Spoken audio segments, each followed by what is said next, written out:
আজকে বেশ ঠান্ডা ঠান্ডা পড়েছে, আর ঠান্ডার রাত মানেই কোনো না কোনো পরোটা। তো দুপুরেই ভাবলাম যে রাতে আজকে মূলোর পরোটা করব। মূলোর পরোটা অনেক দিন বানাইনি। টক ঝাল আমের আচারের সঙ্গে মূলোর পরোটা অসাধারণ লাগে। তো চলো রেসিপিটা দেখে নেওয়া যাক। মূলোর পরোটা বানানোর জন্য আমি খুব কচি মূলো নিয়ে নিয়েছি অনেক কটা। খোসাটা ভালো করে ছাড়িয়ে ধুয়ে রেখেছি। এবার মূলোটাকে আমি এইভাবে গ্রেট করে নিচ্ছি। পুরো মূলোটা আমার গ্রেট করা হয়ে গেছে, কিন্তু এর মধ্যে খুব জল থাকে জানো তো। এই অবস্থায় যদি আমি পরোটা বানাতে যাই তাহলে কিন্তু পরোটাটা পুরো নষ্ট হয়ে যাবে। তাই এর থেকে আগে জলটা পুরো বার করে নিতে হবে। তার জন্য আমি এর মধ্যে 1 চামচ নুন দিয়ে দিয়েছি। নুন দিয়ে মাখিয়ে রাখলাম কিছুক্ষণের জন্য। এবার অন্য একটা পাত্রে আমি 1 বাটির চেয়ে একটু বেশি আটা নিয়ে নিলাম। তোমরা চাইলে ময়দা দিয়েও করতে পারো, আমি আটা দিয়ে পরোটাটা করছি। আর দিয়ে দিলাম স্বাদ মতো নুন, 2 চামচ সাদা তেল। এইগুলো ভালো করে একটু মিশিয়ে নেব। তারপরে অল্প অল্প করে জল দিয়ে একটা সফট ডো বানিয়ে নেব। দেখো কত সফট হয়ে গেছে। এটা ততক্ষণ ঢাকা থাক। ততক্ষণে মূলোটা জল ছেড়ে দিয়েছে। এই দেখো, হাত দিয়ে ভালো করে চিপে এর থেকে সমস্ত জল ভালো করে বের করে নেব, যাতে মূলোটা ড্রাই হয়ে যায়। আমি সমস্ত মূলো চিপে জল বের করে নিয়েছি। দেখো এতটা জল বেরিয়েছে।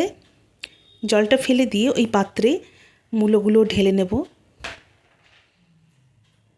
এবার কিছু মশলা দেব। 1 ইঞ্চি আদা কুচি দিয়েছি, আর দিয়েছি 2টো কাঁচা লঙ্কা, আর দিয়ে দিচ্ছি সামান্য একটু জিরে, 1/2 চামচ জোয়ান হাতে একটু ডলে নিচ্ছি।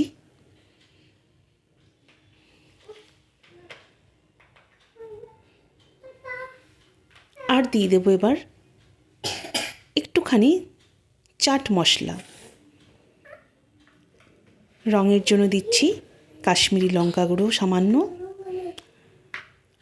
যাতে আরেকটু ভালো করে ড্রাই হয়ে যায় তার জন্য আমি 1 চামচ দিয়েছি বেসন। তোমরা চাইলে ছাতুও দিতে পারো। যদি মনে হয় মূলোটা ভালোভাবে ড্রাই আছে তাহলে বেসন বা ছাতু না দিলেও হবে। আর দিয়ে দিচ্ছি ধনেপাতা কুচি। ভালো করে মাখিয়ে নিচ্ছি। এর মধ্যে আমি একটা জিনিস দিতে ভুলে গেছিলাম, সেটা হচ্ছে ধনে গুঁড়ো। আমি এর মধ্যে 1 চামচ মতো ধনে গুঁড়ো দিয়ে দিচ্ছি। এতে ফ্লেভার প্লাস এর মধ্যে আরও ড্রাই হয়ে যাবে। এর মধ্যে যে ময়েশ্চার আছে সেটা ধনেটা অ্যাবজর্ব করে নেবে। আর একটা কথা বলি যে মূলোর পরোটা তো এমনিই খেতে খুব ভালো হয়, এত কিছু না দিলেও চলবে। একটু আদা, কাঁচা লঙ্কা, ধনেপাতা দিলেও আর জোয়ান দিলেও হবে। চাট মশলা, কাশ্মীরি লঙ্কা গুঁড়ো না দিলেও হবে। আর এবার আমি ওই আটা থেকে লই কেটে গোল গোল করে 5টা লই করে নিয়েছি। এবার বাটির মতন করে নিলাম। যতটা সম্ভব পুরের মধ্যে ভরে দেব, কোনো কিপটামো করব না, কারণ মূলোর পরোটা বলে কথা। তো এবার বাটিটা সিল করে দিচ্ছি এইভাবে চিপে। যদি পরোটা একটু ফেটেও যায় তো কোনো প্রবলেম নেই। পুরো ভর্তি করে দিয়েছি পুরটা দিয়ে। লইটা কিন্তু আমি একটু বড়ই নিয়েছিলাম, পুর দিয়ে ভরাট করার পর আরও বেশ বড় হয়েছে। এইভাবে আমি সব লইগুলোর মধ্যে পুর ভরে নেব। এরকম বাটি করে নেব আগে। আবার দেখিয়ে দিলাম আর একটা পুর ভরে। এইভাবে সিল করে নেব।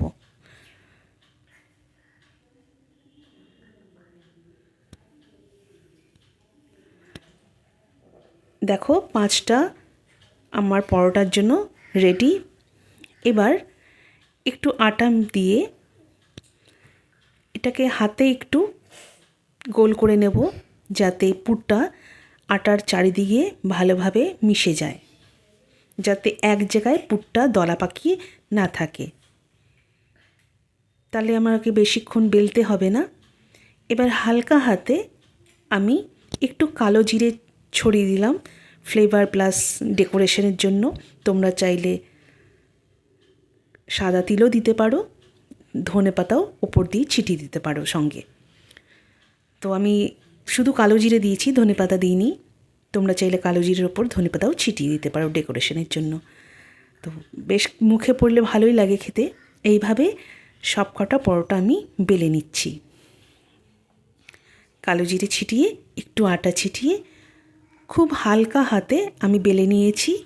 বেশি চাপ দিলে কিন্তু পুরটা বেরিয়ে যাবে। আমি ননস্টিক প্যানটা হালকা গরম করে নিয়েছিলাম, তারপরে পরোটাটা দিয়ে নিয়েছি। এক পিঠ সেঁকা হয়ে গেলে তারপরে উল্টে দিয়েছি। এইভাবে দু পিঠ যখন ভালোভাবে সেঁকা হয়ে যাবে তখন সাদা তেল দিয়ে বা ঘি দিয়ে ভেজে নেব। আমি সাদা তেল দিয়ে এটা ভেজে নিচ্ছি। অল্প তেল দিয়ে আমি পরোটাটা করছি। উপর দিয়ে একটু ছড়িয়ে দিলাম যাতে তেল আমার বেশি না লাগে। নিচের দিকটাও হয়ে গেছে, এবার এটাকে উল্টে দেব।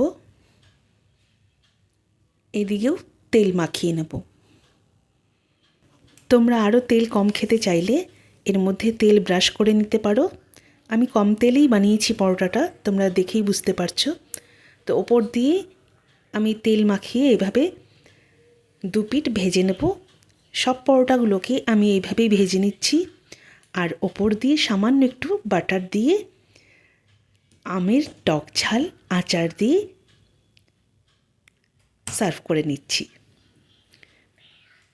আমরা কর্তা গিন্নি আজকে এটা দিয়েই ডিনার সারবো। তো বলো আজকে এই মুলিদা পরাঠা কেমন লাগলো তোমাদের দেখতে? ভালো লাগলে লাইক, কমেন্ট, শেয়ার অবশ্যই করো। আর তোমরা আরও আমার কাছ থেকে কী কী নতুন নতুন রেসিপি দেখতে চাও সেটা আমাকে কমেন্ট করে জানিও। আমি চেষ্টা করব তোমাদের রিকোয়েস্ট পূরণ করার। আবার দেখা হবে অন্য কোনো ভিডিওতে।